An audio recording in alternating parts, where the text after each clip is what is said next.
we'll call this meeting of the March 28th, no wait, sorry, today's March 29th, meeting of the Climate and Energy Committee to order. We do have a quorum. First, we need to look at the minutes. Representative Swedzinski, do you have a motion? Yes, Mr. Chair, I'd like to move the minutes from yesterday. Representative Swedzinski moves the minutes. Any discussion? All those in favor, please say aye. Aye. Any opposed? And with that, the motion prevails and the minutes are adopted. So today we're, the bill on the agenda is House File 2754. We'll be marking the bill up. I will move that House File 2754 be referred to Ways and Means. At this point, you have a DE. So do we have to move the DE? Yeah, so I'd like to move the DE one to put the amendment before us.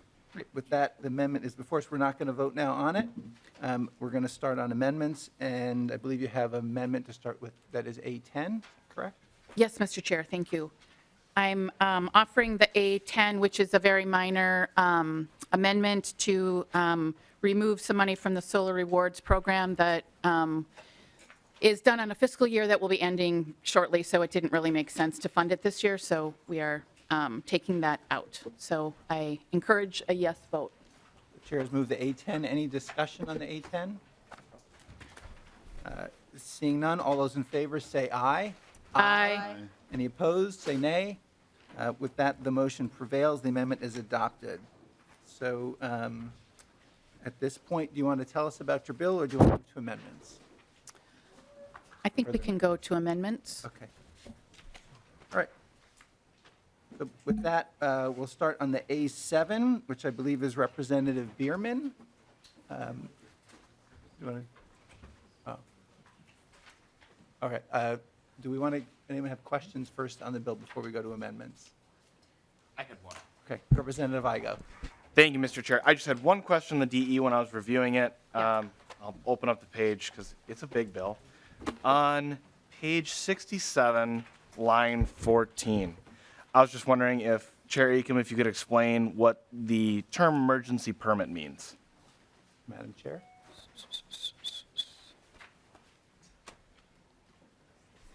I'm trying to orient myself here in this part of the bill. Mr. Eloff, maybe you can help us out with. Mr. Eloff, House Research Analyst. Mr. Chair, yeah, this is a fairly obscure section to me too as well, Representative Igo, but I'm just reading it here, and it talks about a utility that requires immediate construction of a large electric power facility due to a major unforeseen event. Therefore, it's an emergency, and it's called an emergency permit. Representative Igo. So I was just wondering then, thank you, Mr. Chair, why are we introducing, I mean, we're talking permitting regulation, that's a big deal in our state.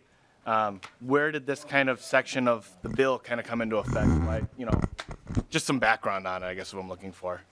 Mr. Eloff. Mr. Chair, Representative Igo, yes, the reason for a number of these sections right next to each other was the change back on page 62 of adding energy storage facility to the definition of large electric power facilities. There's a number of sections of law that followed that actually didn't even use the words large electric power facilities. They talked about high voltage transmission lines and electric generating plants. So once the new definition was created, it had to be replicated on all those other sections of the bill so that they all now apply also to energy storage systems. Representative Igo. Thank you, Mr. Chair. So will this be the first time then that we're instituting any sort of policy that we're going to have an emergency permit kind of section into law? Mr. Eloff. Mr. Chair, Representative Igo, no, I think it's the first time an energy storage system is going to need a site permit. That's really the point of putting it in that definition and having it apply in all these other sections. Representative Igo. So this emergency permit then, wouldn't it work for anything from battery storage to, let's say, a nuclear power plant to a hydro dam, maybe just even a wind farm, correct? Mr. It applies to a large electric power facility, which is now defined on page 62. So it's large electric power generating plants. Those are over 50 megawatts, and high voltage transmission lines, and now energy storage systems as well. Representative Igo? Thank you. So I guess and that helps a ton. So thank you, Mr. Eliff. I was just trying to see, like, we haven't done stuff like this in state law before, requiring emergency permitting like this. And maybe this should go to the bill author. Again, why do we see the need to have emergency permitting like this? Madam Chair? Thank you, Mr. Chair. I think it's part of the existing statute. So this isn't new language. This is existing statute that just had to be brought into this bill because it was a part of the section that was being amended. Representative Igo? Thank you. Like I said, just wanted some clarification there because again, whenever we talk about permitting, that's a big deal. And there's a lot of stipulations in this section of law that we're making sure to add in here and clean up, the no later than 195 days, the demonstrate an emergency, and just want to make sure that we're being proper stewards of how the state does business. So with that, I'll kind of leave it there, and I appreciate Mr. Eliff for kind of giving me the background on all the changes here today. Thank you. Any other questions, discussion? Okay, let's move to amendments. Representative Bierman, would you like to move your amendment? Yes, Mr. Chair, I'd like to move the A7. Representative Bierman moves to A7. Tell us about your amendment. Try this one. Is that better? Any better? A7 amendment is simply changing just a few words, deleting the word assistance and it permits the allowance of the SIP program to be involved in the intersection of pre-weatherization and weatherization program. Any discussion to the amendment? Chair Acomb? Thank you, Mr. Chair, and thank you, Representative Bierman. I would recommend a yes vote. Any other discussion? Seeing none, all those in favor of the A7, please say aye. Aye. Any opposed, say nay. Okay.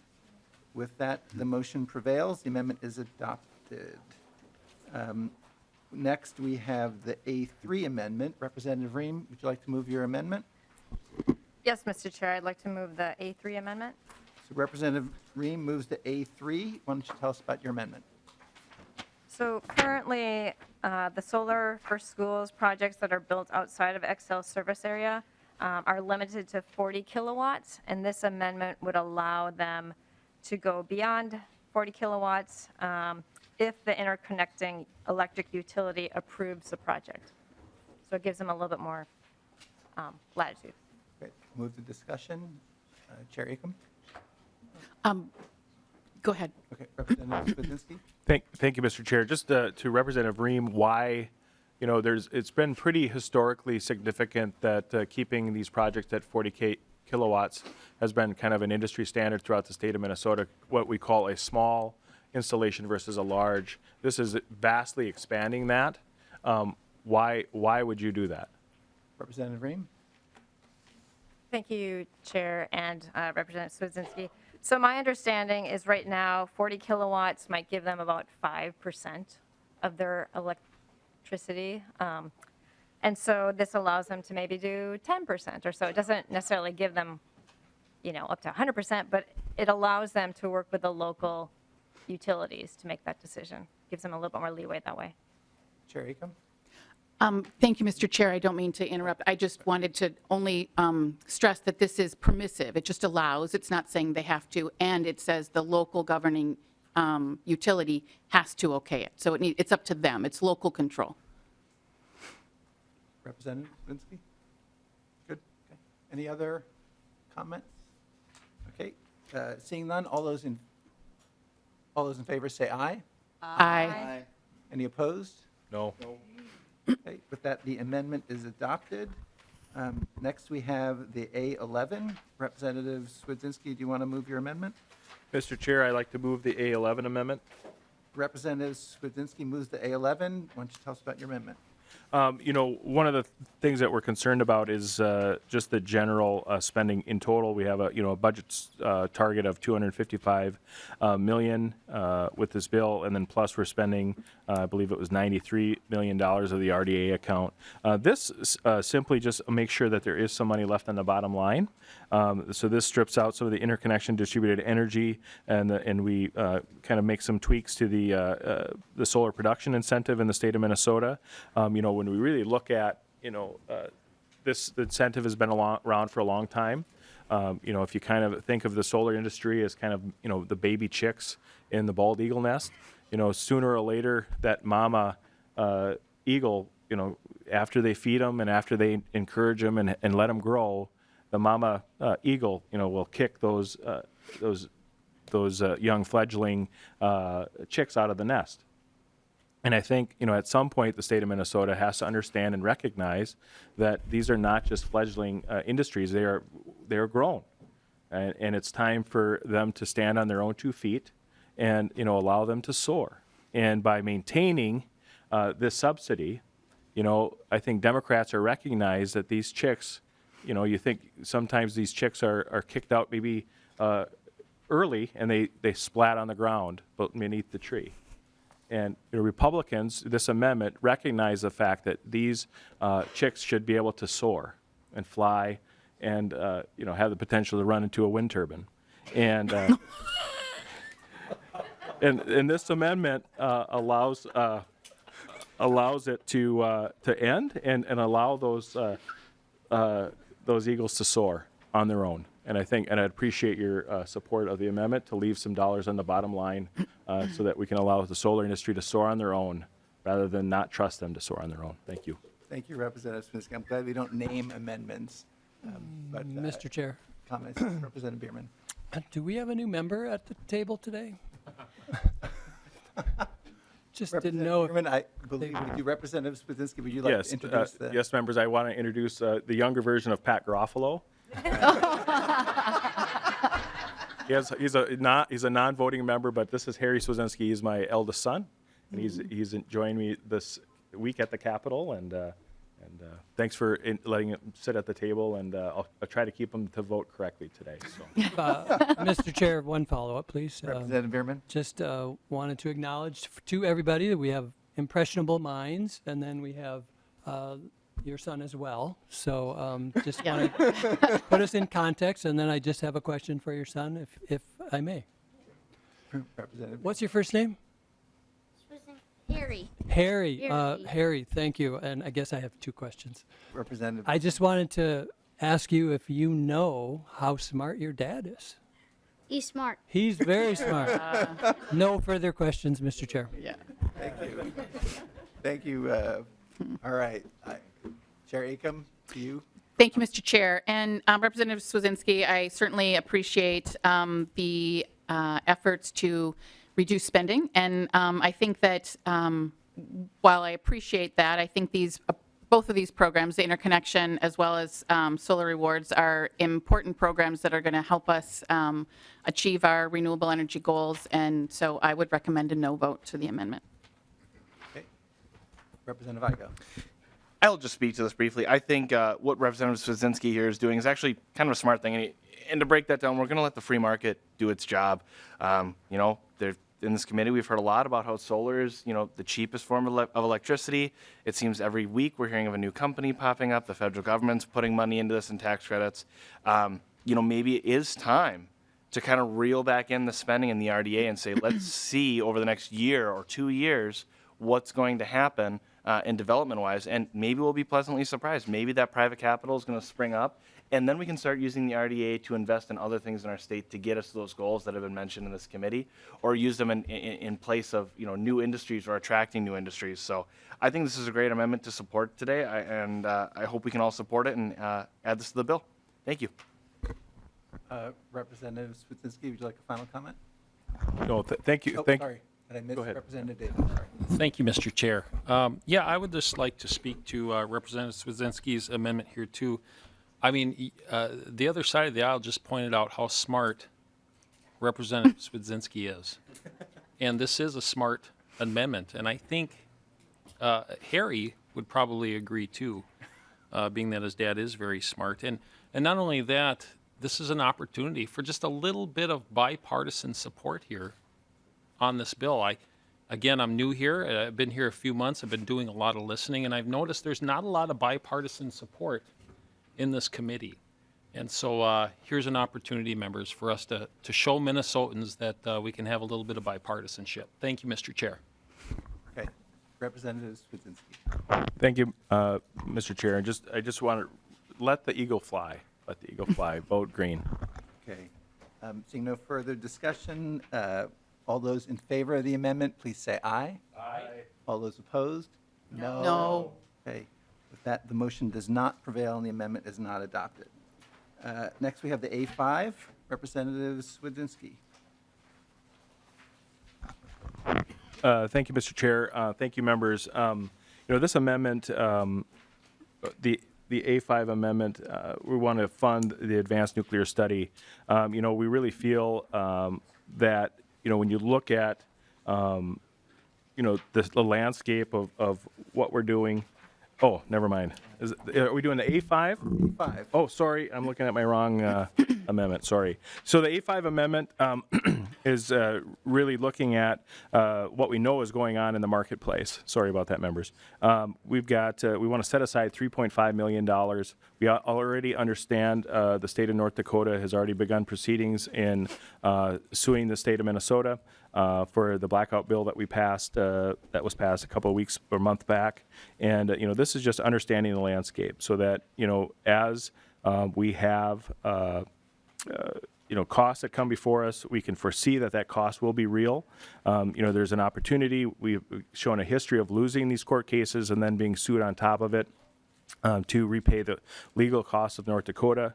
And this is just a reaction of just trying to do what's right for the taxpayers and the ratepayers in Minnesota. Just setting it aside, it's not saying we have to spend this money to pay the law, but if we do happen to lose the court case, we can use those dollars for that. But also, this would transfer the money to the Office of the Attorney General to help defend Minnesota. And I think that might be a wise decision, and I'd appreciate a green vote. Thank you. Sandy, I'm going to make a brief comment because this would delete the building energy benchmarking as well as part of that, a grant for BOMA to get more building engineers.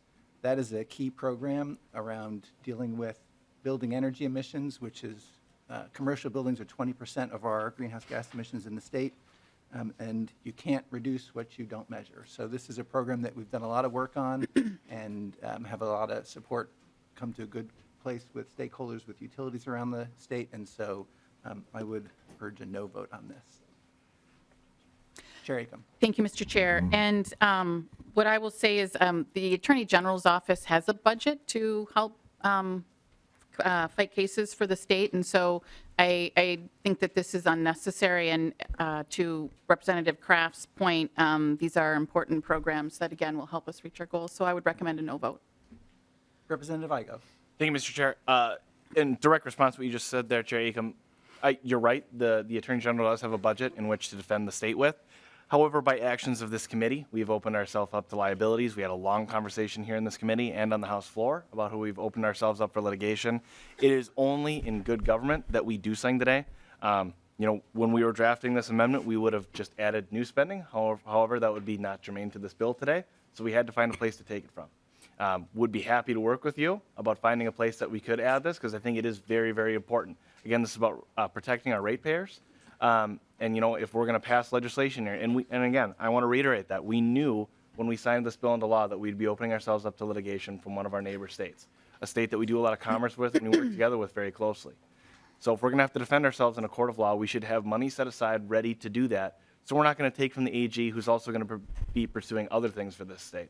So I think we should support this amendment, and if it can't go on today because of that, part of the place we're taking the money from, I hope that this can be in good faith and we can do it on the floor, or it could be added in Ways and Means. Representative Carroll.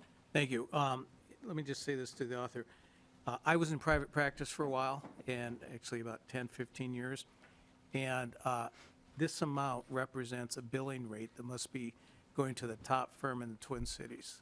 It seems like it's an excessive amount. Just wanted to point that out.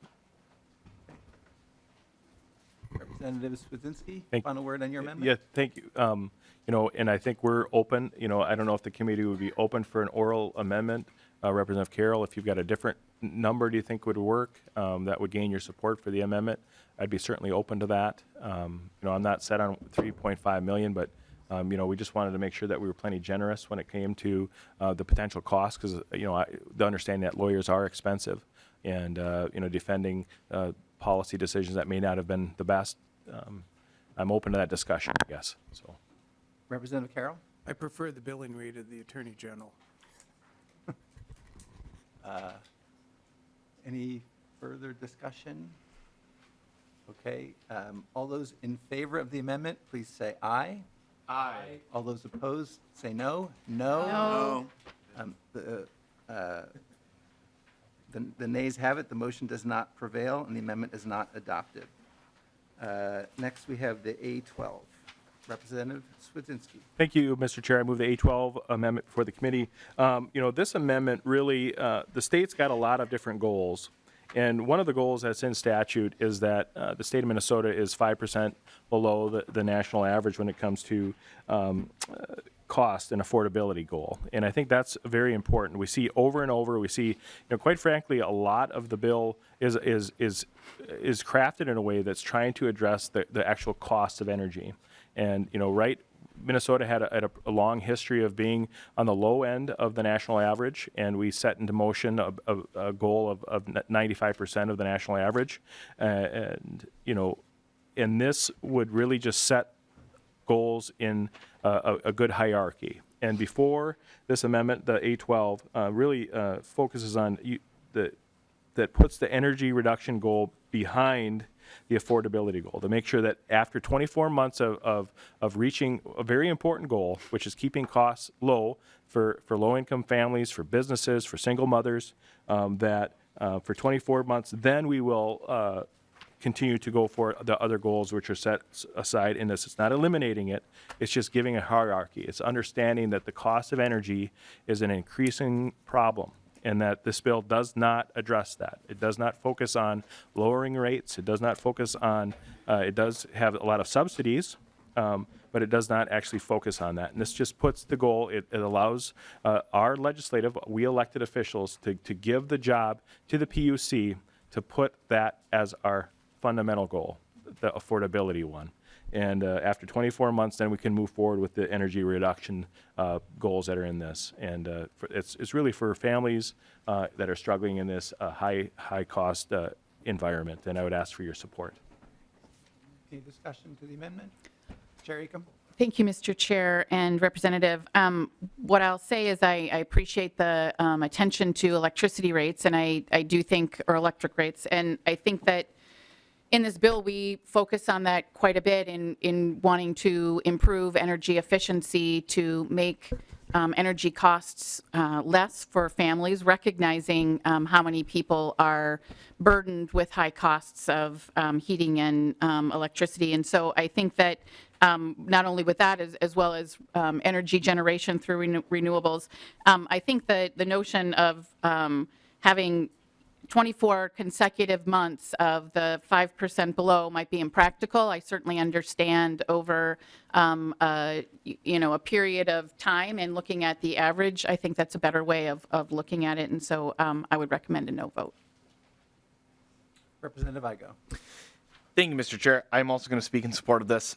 When we look at what this amendment's trying to accomplish, is that if we do actually accomplish keeping electric rates low and keeping them affordable, we're putting more money in every Minnesotan's pocket. That's unlocking Minnesotans' abilities to be able to do what they need to do to reach those goals. So if more money is in someone's pocket, that means that they could be looking forward to using the free market and finding contractors or doing home improvements themselves to make themselves more energy efficient. We're giving that freedom back to Minnesotans with this amendment. That's so vitally important. When we talk about creating generational wealth for families and we talk about letting everyone live that American dream, it's, that sacred right of homestead and owning your property and putting investment into it and making it better. But if electric rates keep rising along with other factors that are going on inside our society and our economy right now, they're barely having the money right now to make it by. So if we can change this around so that the goal is to keep electric rates and energy affordable, will actually be unlocking more economic potential for our communities and for people on either end of the spectrum. That's why we're going to do this today, and I'm hoping that we can come together on this and add this to the bill today. I appreciate the time. Thank you.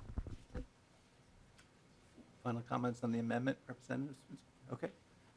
With that, all those in favor of the amendment, please say aye. Aye. All those opposed, say no. No.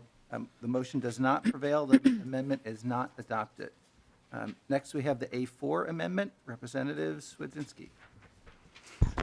Thank you, Mr. Chair, members. This is the amendment that I spoke to earlier when I misread my notes. Would you like to move the amendment? Yes, I'd like to move the A4 amendment, please. Representative Swedzinski moves the A4. Thank you, Mr. Chair. So this amendment really is a really focused amendment, really talking about, this isn't opening up nuclear plants next week. This is simply allowing the department to do an advanced nuclear study. If anyone's been on a tour, we understand that the possibilities of nuclear power are becoming very diverse. It's not necessarily a giant, huge, single unit facility in the state, but it may just be a small unit that's on a tractor trailer someplace. The technology is changing quickly, and when Minnesota has an absolute ban, this doesn't just say open it up. This is just a study to take a look at how nuclear could potentially be in our state. I believe that some of this language is in a different part of some bills that may or may not be heard in the legislature, and I would recommend us really look at this, Madam Chair. It's not a positive. It's not a negative. I don't know what they'll find. I'm not telling them what their solution will be, but Madam Chair, I would encourage you to look at this language and potentially adopt it. I'm going to pull the A4 just because I believe in the good faith of legislators and doing what's right, but I want to have the conversation that I think Minnesotans should be looking at the possibility of this. It's carbon free. Obviously, we've heard in the news there's always some side effects, but in the reality, this isn't saying positive. This isn't saying negative. This is saying just take a gander at it. And I would ask the chair to potentially support that if something comes forward. So I will pull the A4 amendment. Okay. Representative Swedzinski withdraws the A4 amendment. Next, we have the A8 amendment. Representative Swedzinski, you want to move that? Yes, Mr. Chair, I move the A8 amendment. Representative Swedzinski moves the A8 amendment. Madam Chair, Mr. Chair, Representative Acomb, this is becoming a growing issue. Under current law, it's my belief that wind turbines have a half-mile setback from WMAs and public lands. And, the state of Minnesota, this bill will ultimately be joined in with the Environment Committee and the environmental bill on both the House and the Senate. And the conjoining of those two, I think, is exceptionally important. The state of Minnesota makes big investments on behalf of our sportsmen and wildlife across the state. And we're seeing an increasing mixing of those two investments. We have on one side the solar investments that are being made by ratepayers and individuals and businesses, and Excel and others, but we also have the investments made by the state of Minnesota and the federal government on the purchase of land to set them aside for conservation and whatnot. And there are many examples of this that I think most common sense Minnesotans would agree probably aren't two things that mix well. And we have an example in Osakis. If you're ever up on Highway 94, there's the Osakis exit. Take that right off the interstate, head north on Osakis, and take a look at that. And just in your heart of hearts, is that a proper setting of that, where you literally have hunting land on one side of a fence, and you have an 8-foot chain link fence, and then you have a solar farm. And while we may be private land next to it, you are adversely changing the dynamic of that hunting land. You can't hunt it. If anyone has a 12-year-old in their house, Harry will be taking the training shortly. But gun owner safety is the fundamental rule of know what you're shooting at and know what's behind it. And while that development is fundamentally changing the state investment in those particular areas. There's a brand new one. I just was talking to the Pheasants Forever organization last night at the fishing. There's a fishing group that was in the cities last night. and there's a development in Dakota County where it's essentially a WMA that has an 80-acre chunk in the middle of it that is now solar. And essentially the hunting, the outdoor recreation of that whole property has been compromised because of the development in it. And this would just simply study it. If you're a deer hunting association, they've been looking at this issue. The Pheasants Forever have been looking at. The Turkey Hunters Association has been looking at this issue. It's an important one. Should we putting solar farms next to public land? Because as many of us know, if you're practical at all, I don't know a white-tailed buck cannot jump an 8-foot fence with barbed wire at the top of it. And pheasants don't like to nest near trees because of the predator issues, those eagles that we tried to set free earlier. So we were just asking for $100,000 to study it, to say, can the state of Minnesota have an impact on where these are placed? Does it make sense to put them next to WMAs, areas of the state that we have so that young people can enjoy the outdoors in a special way? And I would ask for your support on that. Any other discussion? Go ahead. I will say that the money this would come from is another one of my bills, building energy codes, which gets at the new building, commercial building side of things, and is really important. Small amount of money, but a really important program. So I would recommend a no vote. Thank you, Mr. Chair, and thank you, Representative. And I, as a wildlife biologist, I love that we have the incredible parks and public space in our state. It's important, and I think also, being able to hunt and have places where you can enjoy all of those things, I think is important. Where I have some heartburn is around telling a private landowner what they can and cannot do with their private land. And so we often talk about local control, and I think that to take that control or that right away from a private landowner, I have some trouble with. I think that, there are things that, to your point of fences, I certainly understand and appreciate that. I can't imagine that is a huge concern, and because of that and the private land issue, I would recommend a no vote. Representative Swedzinski. Thank you. And to try to qualm, both arguments against the amendment to Representative Kraft, I'm willing to take the money from any other program that you would deem fit. I'm open up for that oral amendment. I'm happy to do so at your request. And to Representative Acomb, this is a study. This is not saying, this is not telling deer to go fly a kite. This is say we just like to see where you can fly a kite, and or not. And a study, I think, is a pretty innocuous thing to at least see what is the truth on the ground. How is it affecting animal movements? We've seen the changing biology of potential.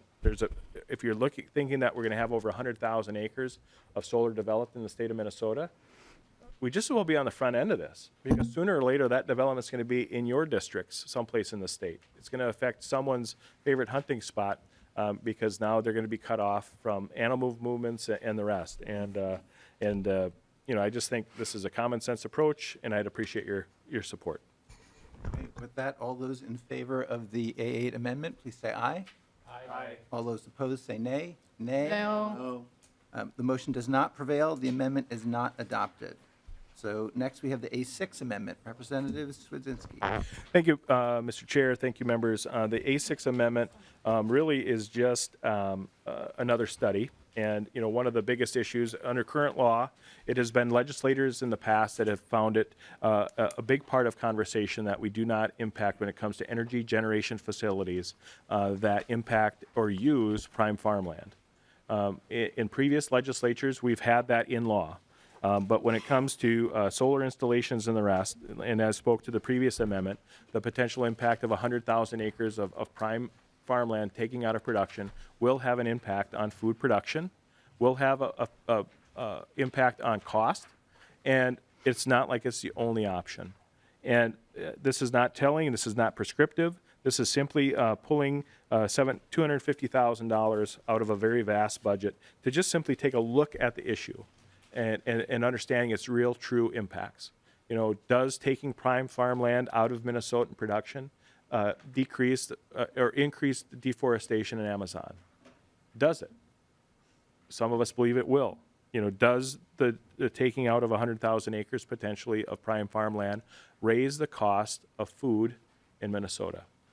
Does taking 100,000 acres out of production impact neighboring landowners and farmers when it comes to the ability to compete for property when the state government is using taxpayer dollars to purchase land, but also subsidize industries to take their land? And this does not say whether that's good, whether that's bad. It just simply takes just a smidgen of money, $250,000, and my guess is probably from one of Representative Kraft's bills, Mine. or yours, to fund it. And it's just a study, and I'd appreciate your support. Madam Chair. Thank you, Mr. Chair. And yeah, this time it was my bill. And so what I will say is the bill that you're taking the money out of is the Weather Ready Extension Program. It's a program that is proposed to be run through the university to work with land managers around the state on how to be dealing with weather resiliency. And so the Weather Ready Extension Program is endorsed by the Corn Growers Association and the Farmers Union. These are questions, frankly, that they will be dealing with and dealing with land managers all across the state. And so given that and the fact that it is limiting what private landowners can do on their private land, if they want a diverse or to diversify their revenues, that I think that solar should be considered. And so with that, I recommend a no vote. Representative Igo. Thank you, Mr. Chair. I am supporting this amendment today as well, and there's kind of 4 points that I want to talk about why I will be supporting it. And the first would be, and it kind of leads off what Representative Swazinski was talking about with farmland and having adequate supply chains for our food, for not just our state, but our nation. And the thing that kind of hit me is if we're going to diminish the amount of farmland that we'll have here because of solar farms, we're going to need to be getting that food from other places. So, and one of the main talking points of this committee has been about our carbon footprint. Well, again, it's that sliding scale. So if we're not going to be producing the crops needed here to feed and manufacture food and distribute it here, we'll have to be taking it from other places. That's going to increase Minnesota's carbon footprint. I think it's important to think about that. Second, if you have a couple thousand-acre farm, you have farmhands that are working there. You are providing jobs in greater Minnesota. Well, a solar farm doesn't have a parking lot, and they're definitely not working tractors. So what is that going to mean to rural greater Minnesota communities that might lose out on those opportunities to continue the family farm or to have a farmhand who's maybe in high school learn the trade and then pick up that farm from someone who's looking to retire?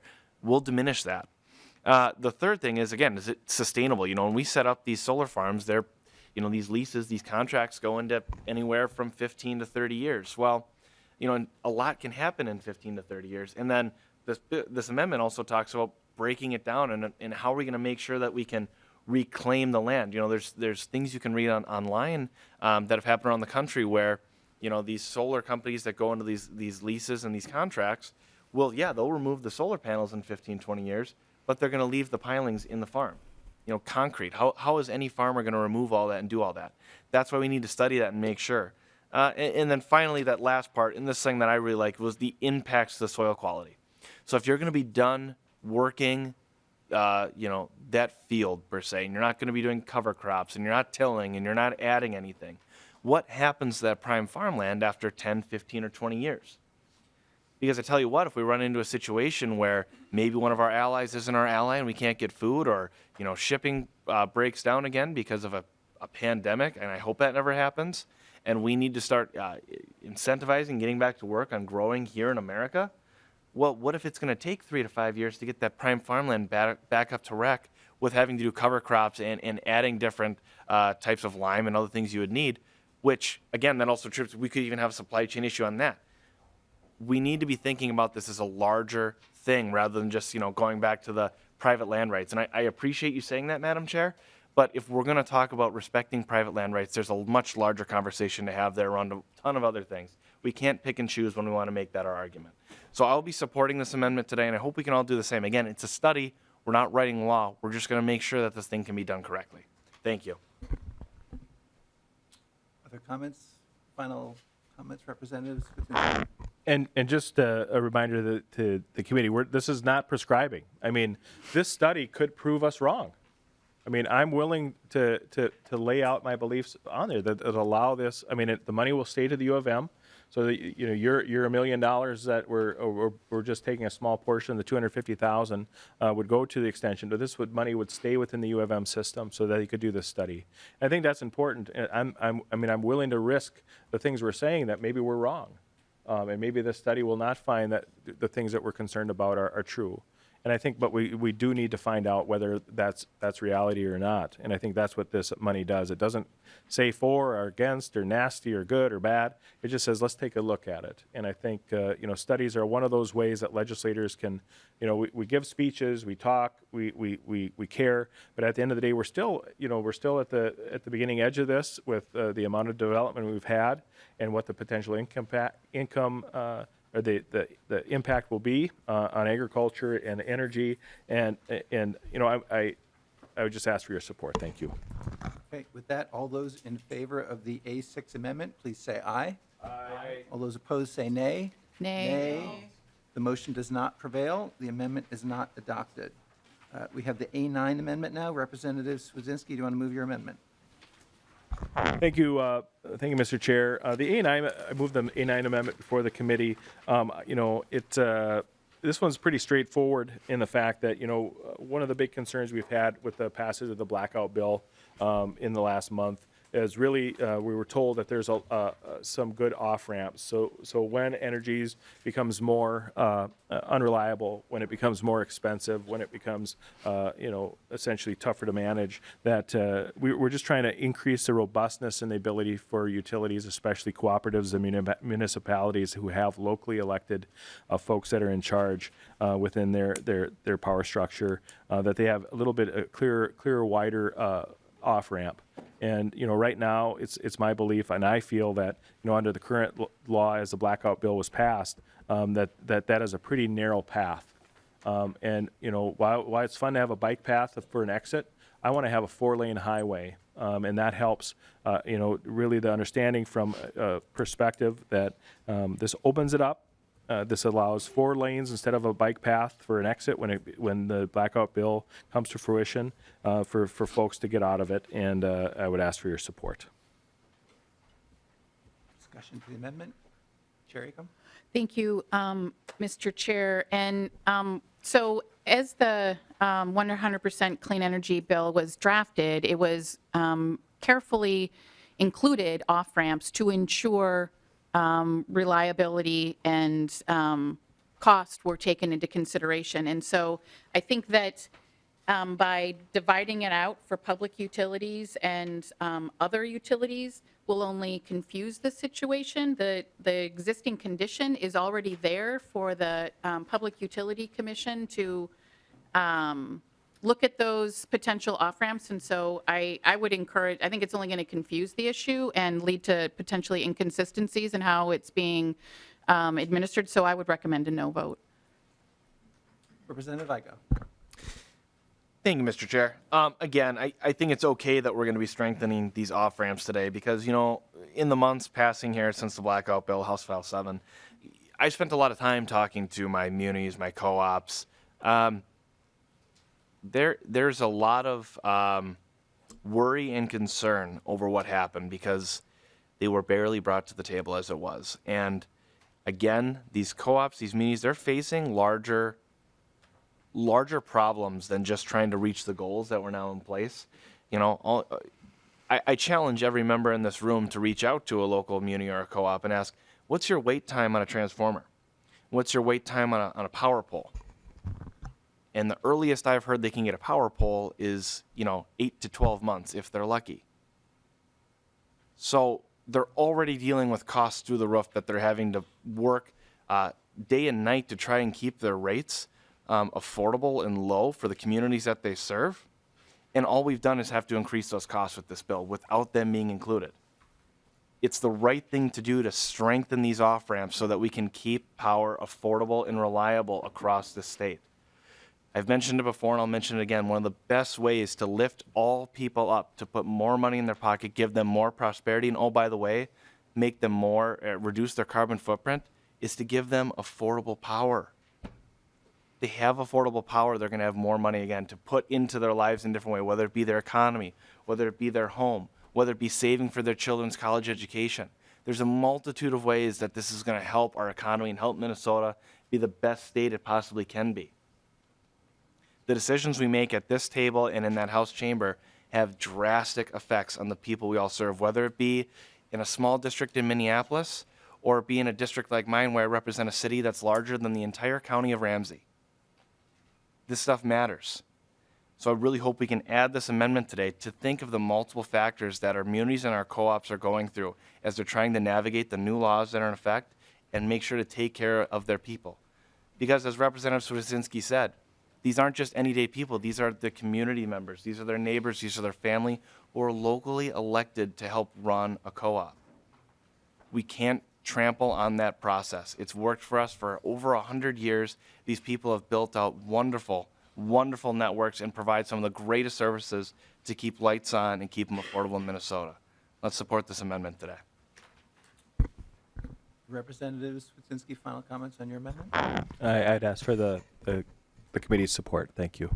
Okay. With that, all those in favor of the A9 amendment, please say aye. Aye. All those opposed say nay. Nay. Motion does not prevail. The amendment is not adopted. We're now through amendments, so we'll move to discussion on the bill.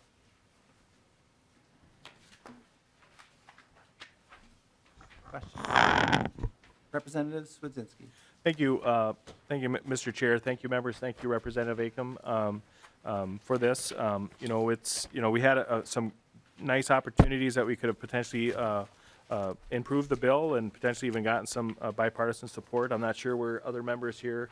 We're a little short-staffed here when it comes to members, but we do care. And I think some of the areas that we've talked about really are concerning. In the fundamental just standpoint that these dollars have the potential.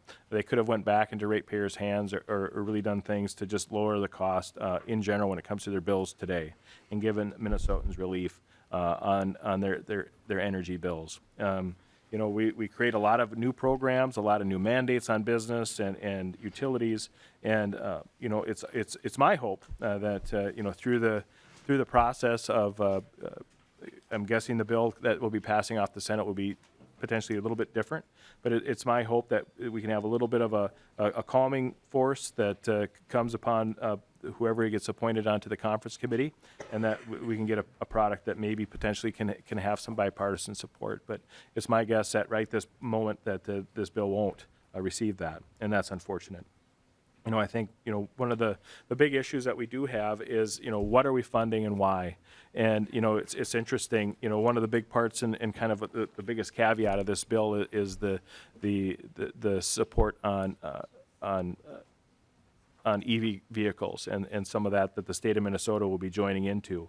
And it's interesting. I was just, looking back at past dockets, and the Attorney General really was quite interesting when Xcel Energy brought an EV support module before the commission. The Attorney General really spoke quite interestingly about them. And in one of his quotes that he presented was, "Yes, it is well documented in record that EV adoption has been strongly correlated with income, with EV adoption rates dramatically higher among wealthier households. And thus, thus, the distributed impacts of Xcel EV proposals and potential benefits will largely who make EV purchases." And, and some of the other things when it comes to the implementation and the placement of EV charging stations. He says, both fast charging ports and level 2 charging ports in California are more common in more affluent zip codes and in less affluent zip codes. Folks, this is all, a vast majority of these dollars are taxpayer dollars, but some of them will be also ratepayer dollars. And the increase in the mandates that we put on them will adversely affect the costs and lives of costs for those folks that are probably less fortunate in our state of Minnesota. And, while we do, parts of this bill focuses on, upgrading electrical panels up to the tune of $10,000 apiece.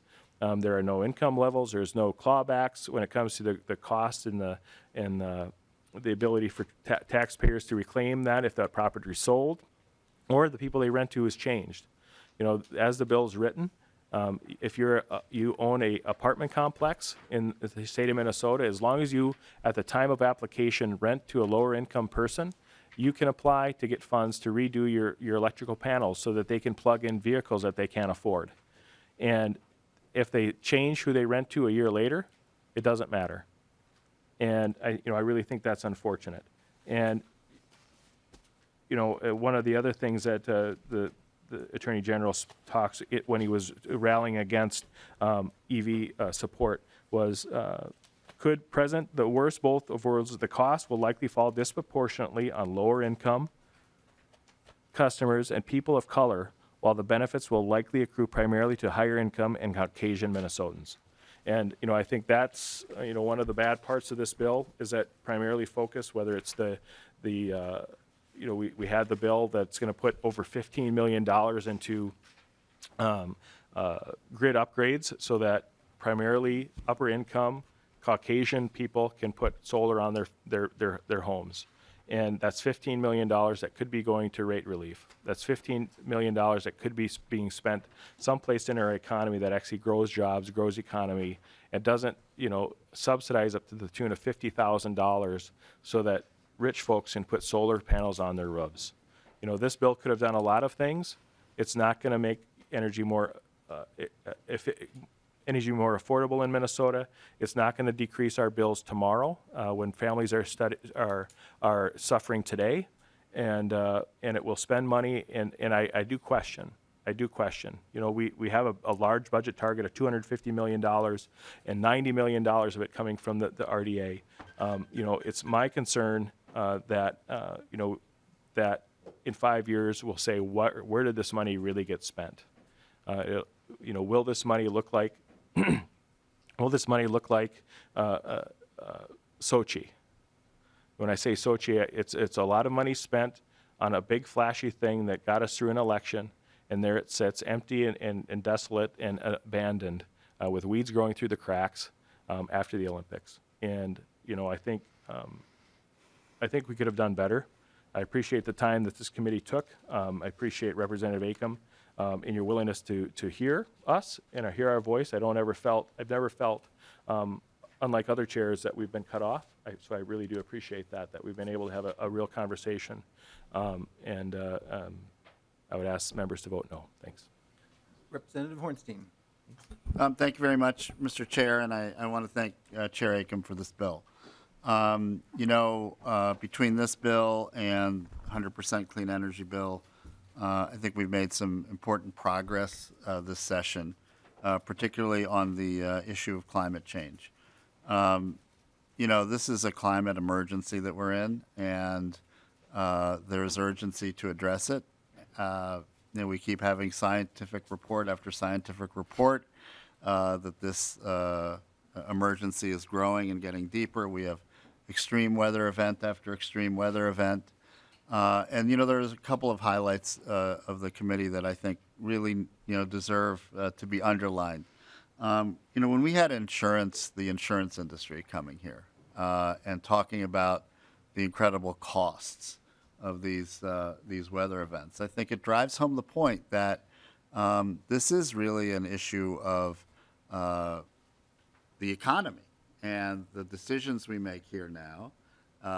And the bills that we debate, as you mentioned, Representative Swedzinski, do have significant import, not only for now, but for future generations. And those costs, the health costs, we had a discussion about that recently, I think are incalculable. So I just, again, want to thank you, Chair Acomb, and I would concur that we had a great committee in terms of the quality of our discussions and the public testimony and the different viewpoints that were expressed. But I'm very, very proud to support this bill and really appreciative, again, that we really put the climate and energy and climate in this committee, and I appreciate that very much.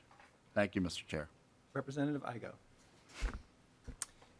Thank you, Mr. Chair, and I'll just kind of lead with what Representative Hornstein was saying there.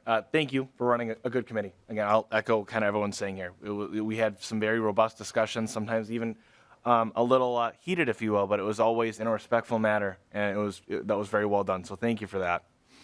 In regards to the bill today, I'll just start by saying I will not be able to support it today, and for a couple of reasons. And I think the overarching term, and I won't try to repeat some of the things that Representative Swazinski has said, but what this bill is going to be doing today is making the state of Minnesota the driver on policy. And it kind of hit me when I was looking over there and I saw a lot of people in this room that are part of our IOUs, munis, co-ops. I challenge all of us in this room to ask them today where they have been trying to bring their organizations in regards to carbon efficiency and climate change and trying to get to that 100%. They were all well on their way to doing it before we entered and started trying to make mandates upon them to get there faster or expedite things. And that's because of one thing. I mean, the free market has been driving this conversation. I think I used the example in this committee. If the average consumer goes to the grocery store and there's a product that says one was produced, carbon neutral or one wasn't, the average consumer these days is going to purchase the carbon neutral product. We're aware of that. I know I'm aware of that, and that's why I'm carrying bills like, carbon capture and carbon sequestration, because I realize that this is becoming a part of our economy, and that's because of the free market driving it. Not because a few people sat in a room in the Minnesota House or the Minnesota Senate and wrote a bill. That is the way things are going. But by making the state the driver, what we've done is prepared the state to see larger costs in energy. And that's all driven because, if we increase the demand through unfunded mandates without the supply, we are just going to see those costs come back, and the only person who's going to be able to pick it up is a ratepayer. And a ratepayer is a taxpayer. And it's our job to look out for those people. And if we would have let the free market continue on its own, the free market could have adapted. We could have brought more manufacturing to this state. That's another point I'll make, right? When we look at how we can be using energy to make sure we keep rates low, affordable, and reliable, we're not using our full toolbox. We withdrew that amendment on nuclear in hopes that we can actually get that added to do a study, but we really do need that all of the above energy approach. Solar and wind is not going to save us even if we had megawatt batteries that we could install in a day. Maybe we can use those emergency permits. But that's another huge part of the conversation too. When we talk about saying that these battery storages are going to save us, we don't know what the permitting is going to look like that, or what groups are going to come out and oppose it here in the state of Minnesota. If these batteries are going to start having to do EISs and EAWs, well, who's to say they're going to even be able to have a shovel in the ground in 2 years or 3 years? If it's anything like a lot of the other projects in the state, it's going to take a decade. And what does that do to our affordability and our reliability? It throws it out the window. And again, we start this committee's name as the Climate and Energy Committee. There's only one measure in this bill that actually, I think, does something to address climate, and that's the Buy Clean, Buy Fair. And I do appreciate that provision for what it is. It's having a conversation that I think is important, but it's only talking about steel and concrete. Everything else in this bill today is going to take, millions of tons of critical minerals. And I'll save the committee some time, because I know I've talked about it a lot, about how we have the critical minerals right here in Minnesota. But again, this is all a part of our global climate. And by spending millions of dollars in creating mandates that our IOUs, our munis, our co-ops, our businesses, our schools have to buy into, whether it be an electric bus or whether it be a 100 megawatt solar farm, they're buying in to other nations around the world that don't believe and don't follow the practices that I think all of us in this room believe in. So we're not actually making the climate any cleaner. We're not making this place any better. We're pushing it out to the corners of the world where we can't see it. Members, that's not how we be leaders. That's not how we leave it better for the next generation. Again, when you have time, Google it, go on Twitter. The pristine oceans and seas around the island of Indonesia are stained red from nickel mining. People are being oppressed, enslaved. Also, we can hit a carbon neutral goal? At what? Representative Kraft, you said something a few weeks ago about how the cost of carbon gets repealed in 3 years after a solar panel is producing electricity. I wonder what it does for the child that mined it. Does it take 3 years? What about the forest that was destroyed? Does that take 3 years? And I don't mean to be critical, but literally we need to open our minds and think larger about the decisions we're making at this table. We are thinking about the next generation. We do want to leave it better. And we do want to create a state that prospers for all of us. But by making Minnesota the driver, and by taking that freedom out of our free market and out of our homes and taking more money out of people's pockets by increased rates, we're not doing anything. We're putting our thumb on people, whether it be just a family, whether it be a business, whether it just be an industry as a whole. We need to find a way to lift business up to get to the goals that people want without the state coming in and saying, this is how you're going to do it. It's our way or the highway. That's not our job as state elected officials. And that's not, and I was reminded of that in a town hall on Saturday back in my district. Our job is to return back to our people and carry those ideas and what they want. And don't get me wrong, I think all of us in this room have our different areas of expertise and some ideas that we bring to the table. That's why we ran for office. And we can be advocates for things, which I think we all are, but we cannot be activists. We must be intelligent, we must research, we must learn from each other. And this bill today isn't going to accomplish the all-arching goal of making this state, nation, and world better for those who are going to come after us. I hope we can make some changes in the weeks ahead before it's passed, but at this moment, I can't support it, and I know that the people of my district, especially in northern Minnesota and on the Iron Range, cannot support it either. Thank you. Representative Hollins. Thank you, Chair Kraft. And thank you, Chair Acomb, for bringing this bill forward and working with us to create it. I have so many thoughts about it, but the first thing I want to say is I really do appreciate the other side of the aisle in this committee. I feel like I'm in some pretty heated committees, and the folks in climate and energy have been really great to work with and have been really receptive and had thoughtful, arguments and additions, and I appreciate that. Like, I truly, truly do. And that it hasn't gotten ugly into this place where we're yelling at each other in hurtful ways. Like, I really love that about this committee. I do want to address the sort of idea that this bill is going to primarily benefit wealthy Caucasian people, because I am representing a district that is mostly lower income and that is mostly communities of color. And I feel very certain and very confident that this is going to directly benefit them, directly and indirectly. I know electric panel upgrades were mentioned, and I know that's my bill, so obviously I love it. But also, I mean, this is one of the things that Representative Garofalo and I have had a lot of conversations about, that this isn't going to be used primarily for people plugging in electric cars. Like, people in my district with 100-year-old houses who are low income are going to use this so that they can, like, use a microwave and not worry about their lights flickering, and, have a laptop and a TV going at the same time. I don't know how to explain to you all how frustrating it is to be in a house that can't sustain modern technology. And I'm not exaggerating. It is very true. I cannot blow dry my hair while the television is on, because things will go out. They're like, switches will flip. And so to me, when we look at this legislation, this is really about people who are going to benefit from, like, the most basic aspects of electrification and upgrades that need to be made in their homes. Electric vehicles.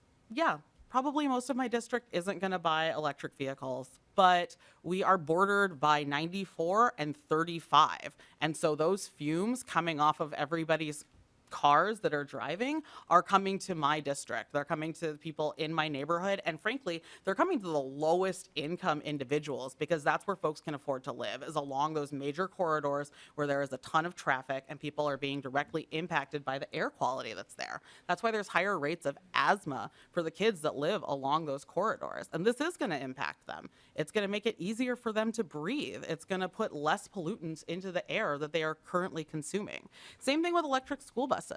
I mean, I'm really excited about this because we have school buses that drive in our densely populated neighborhoods and areas, and they are just running constantly, blowing diesel fume everywhere. And especially when it's cold in Minnesota, they are just standing still waiting for the correct time to pick up a kid. Because if your school bus is early, right, it doesn't just come and leave your kids. They sit there and they wait. And it is just filling the streets with these fumes. And I've honestly had a number of constituents and neighbors who came to me and said, is there something we can do about this? Because it is gross. And not only gross, it's dangerous. It impacts the health of not just the people in the community, of not just the kids, but also the drivers of these school buses. So I'm really excited about that as well. And then finally, weatherization. And one of the things that I think that we don't always recognize in this committee and in this place at the legislature about weatherization is that it's not just something to like lower your energy costs. This is literally to keep people's houses warm, because people in my district are cold. They are using their stoves as heating mechanisms because their houses are so old that the insulation just isn't working, and they don't have the ability to upgrade these things. So, I mean, yeah, for me, it'd be like, oh, great, my electric bill goes down. But for them, it's literally about keeping themselves and their kids and their families warm. And so when I see this bill, I see a ton of things that are going to directly and indirectly impact those communities that I represent, but also communities of color and lower income communities across the entire state of Minnesota. So I am really excited about this bill. And the final thing I'll say is, you know, we've heard a lot about free market, and I think we need to recognize that the current system that we're living in isn't the free market. Fossil fuels have been heavily, heavily subsidized for decades. And so to say that the free market has made it cheaper for us to do these things just is wholly inaccurate. It's not correct, because that was not the free market. It was subsidized by the government. And now we are doing something that is going to directly benefit and impact people, not just now, but also for the future. That's the reason why I'm here. That's the reason why I do this work, is because I am looking down the line at how my grandkids and great-grandkids are going to be impacted by what we do today. And everything that I do is influenced by what I hope to see, you know, 50, 60 years down the line. And when I see this bill, I'm excited for what the future has to hold. So thank you very much for pulling it together, and thanks for the time to speak. Thank you. I'm going to make a few comments and then turn it over to the chair. Oh, were you in there? Oh, Representative Bierman, go ahead. I'll be brief, because a lot of things I was going to remark on have been remarked upon already, but I did just want to add that, so I've been on this committee, this is my 5th year. It's been the best year, because we're seeing some movement in areas that we have struggled with to move the dial a little bit. And as Representative Hollins was just saying, you know, where's that line between free market and public policy? And I think clean cars is a good example of that. We've been talking with constituents back in our districts about clean cars. Some are for them, some are opposed. But that is a clear indicator, or a clear marker where, you know, our legislation, the governor's actions on that have been following industry. And so I think that's just one point where we have this intersection of corporate interest and public well-being. And I sit on a health committee as well, and I just want to point out that I see a lot of similarities between that intersection of corporate providers and public well-being, and our responsibility as legislators to initiate policies that make everything work for our citizens. So the free market by itself will not get us to where we need to go. And I think someone, policymakers here at this table and in the health committee, we need to lead sometimes. We need to set the standards. We need to set the goals, whether it's, you know, energy costs and setting that goal in statute and trying to reach it, or whether it's the cost of healthcare. So there's that intersection we deal with all the time, and I just wanted to note that. But I'm glad to see we are finally moving the dial and setting some policies in place that will move us forward in this area and help get to where everybody is participating in this transition, which is a long transition. This is not an overnight thing. but it takes the energy companies, and it takes the acknowledgement that, there's going to be future changes. We can only do so much, and then we have to adjust again. And those adjustments will come, whether it's the off-ramps or new technologies like nuclear, as Representative Swedzinski talked about. So we have to be open-minded to that. And I appreciate the other side of the aisle having that mindset that we need to consider all these things. I believe in that as well. Weatherization, Rep. Hollins mentioned that. This is a historic year for us. And the 5 I've been here, we are actually going to do some of that and help a lot of people in all of our districts. And that's what we were sent here to do as well. So just want to acknowledge and thank all of the Republicans, all the Democrats, and the chair for her leadership. And appreciate your participation. Representative Carroll. Thank you. I'll be very brief, and I just want to thank the chair for her leadership and for bringing this bill. It's been a delight to be on this committee, having you lead us in the way you do it, respectfully, courteously, but engaging. And let me just thank our friends on the other side of the aisle, led by Representative Swedzinski. Same to you. You've been outstanding, and it's an honor to serve with you, and for bringing the next generation along. And you said he's takes after his mother in terms of his intelligence. I think he's got some of you in there too. Yeah. Thank you. I have a few comments. We are facing a once-in-a-humanity challenge. And I'm not going to go through all the great stuff in this bill that people have gone through. There's a lot of things I really love about it. I really appreciate Representative Hollins talking about some of the side benefits of the things we're doing. I mean, there is the challenge we have, but it is a tremendous opportunity. Climate change presents us a tremendous opportunity to invest differently. And the side benefits of the things we do in this committee often we even should think of as the prime benefits. So I'm just really excited about that. I also want to say that, coming into this, I was wondering what the committee would be like.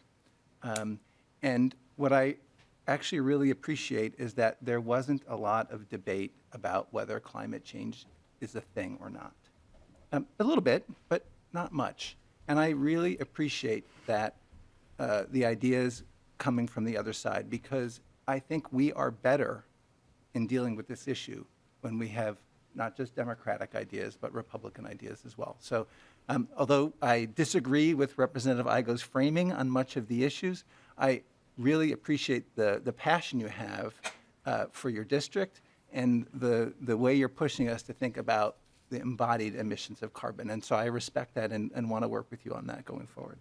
And then, this kind of discussion that we've had, I have to just thank the chair, because it's been a great learning experience for me, and I think it's set the right tone to get a lot of good things done. So thank you.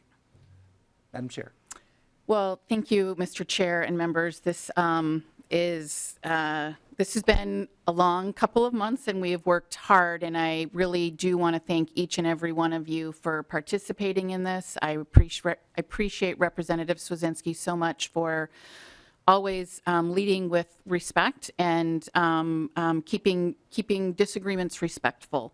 I am grateful to the staff who have done an amazing job supporting us, Mr. Eloff and Ms. Eng, thank you so much. Of course, Mike Molzon, who is, I wouldn't be here if it weren't for him, and of course, Chelsea Ray and Eric Anderson and Mark Nisley and our wonderful pages, Tom and Naima. So I just thank you to all of them for helping us do this work, because we couldn't do it without them. And I will say, as so many have talked about the bill specifically, so I'm going to just approach this a little bit differently. As a legislator, I feel like one of the most important things that I do is listen. And whether that's in my district or whether that's here at the Capitol, I listen. And what I have heard in my years of being involved in an elected capacity is that climate change is an issue that's important to Minnesotans. And so when people talk about that it's, the state is making people do things, I would disagree with that. I think that that Minnesotans are wanting it and demanding it, and especially young people. And I think that we, so many times today, from all of you on both sides of the aisle, talking about the future. And I think if we all continue to focus on the future, that we will get there in a good way, working together. So with that, I move that the DE1 as amended be moved. Is that right? Yeah, I move the Chair, you move DE1 as the amended. DE1 as amended? No, sir, yes. Have we already DE1 as done that? amended, yeah. Okay. Any further discussion? All those in favor, please say aye. Aye. All those opposed, say nay. The motion prevails. The amendment is adopted. Would you like to renew your motion on the underlying bill? Yes, Mr. Chair, I would. Okay, so Chair Acomb renews her motion that House File 2754 as amended be re-referred to the Committee on Ways and Means. Any further discussion? All those... Okay. All those in favor say aye. Aye. Opposed, say nay. No. The motion prevails. The bill is referred to Ways and Means. And with that, we are adjourned. And